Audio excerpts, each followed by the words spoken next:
Hello friends, మనకు electrical power లో రెండు టైప్స్ ఉంటాయి. ఒకటి active power and reactive power.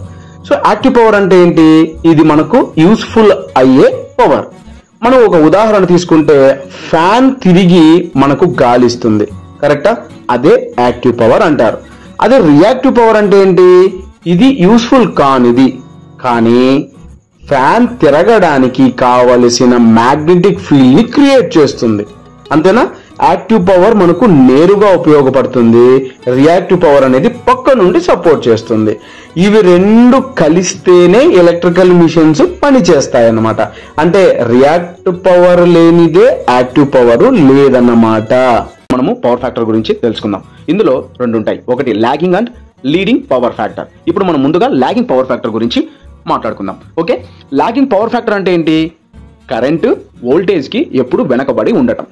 దీన్నే ఇండక్టివ్ లోడ్స్ అంటారు.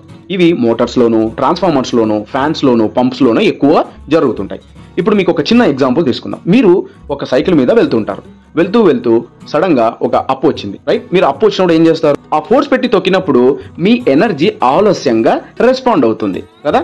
అదే దాన్నే కరెంటు వోల్టేజ్ కి వెనకబడి ఉన్నట్టు. ఇప్పుడు మనం లీడింగ్ పవర్ ఫ్యాక్టర్ గురించి తెలుసుకుందాం. లీడింగ్ పవర్ ఫ్యాక్టర్ అంటే ఏంటి? కరెంటు వోల్టేజ్ కి ముందుగా ఉండటం. దీన్నే కెపాసిటివ్ లోడ్స్ అంటారు. కెపాసిటీలో కేబుల్స్, ట్రాన్స్మిషన్ లైన్స్ లో ఎక్కువగా కనిపిస్తూ ఉంటుంది. ఇప్పుడు ఒక చిన్న ఉదాహరణ తీసుకుందాం. ఒక చిన్నారిని ఉయ్యాల ఊపుతున్నట్టే మీరు ముందుగా పుష్ ఇస్తారు, తర్వాత ఆ చిన్నారి ముందుకు కదులుతాడు. అదే కరెంట్ ముందుగా, వోల్టేజ్ తర్వాత అని అర్థం. హలో ఫ్రెండ్స్, ఇప్పుడు మనము వోల్టేజ్ అండ్ కరెంట్ గురించి మాట్లాడుకుందాం. వోల్టేజ్ అంటే ఏంటి?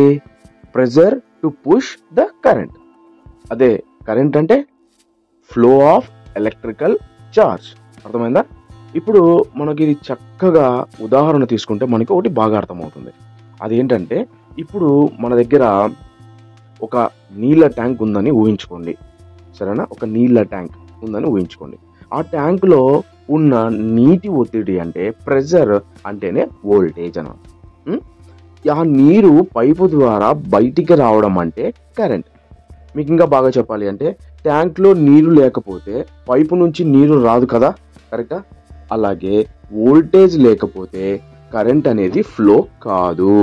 సింపుల్ గా చెప్పాలంటే వోల్టేజ్ నీటిని తోసే ప్రెజరు, కరెంటు ఆ నీరు బయటికి వచ్చే ఫ్లో అన్నమాట.